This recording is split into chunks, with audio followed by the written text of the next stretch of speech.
વિધાનસભા અધ્યક્ષે મધ્યાહન ભોજન લીધું। પ્રાથમિક શાળામાં બાળકો સાથે બેસીને તેમણે ભોજન લીધું હતું। શંકર ચૌધરીએ કુવાડા પ્રાથમિક શાળામાં ભોજન લીધું હતું। 100 જેટલા અધિકારીઓ બાળકો સાથે મિડ ડે મીલ કરશે। દર સપ્તાહમાં આંગણવાડી અને શાળામાં બાળકો સાથે મિડ ડે મીલ કરશે। 2000 યુનિટો દ્વારા શાળા અને આંગણવાડીમાં જઈને મિશન તરીકે કામ કરશે।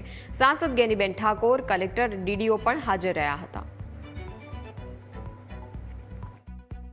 દરેક પ્રાથમિક શાળા અને આંગણવાડીની અંદર દર વીકમાં જિલ્લાના 100 જેટલા અધિકારીઓ દર વીકમાં એ શાળાની મુલાકાત લે, 2 કલાક જેટલો સમય ત્યાં રોકાય અને ત્યાંનું ફૂડ કુપોષણની સામે એ કામમાં ગુણવત્તા ચેક કરે, સાથે બેસીને ભોજન કરે અને તે સિવાય શાળા કક્ષાએ ક્વોલિટી એજ્યુકેશનની બાબતમાં પણ શિક્ષણ વિભાગને મદદરૂપ થાય તે પ્રમાણેની લગભગ 2000 જેટલા યુનિટ, ખાસ કરીને પ્રાથમિક શાળા અને આંગણવાડી, એ બધામાં સ્વૈચ્છિક રીતે આ કામને એક મિશન તરીકે ઉપાડ્યું છે।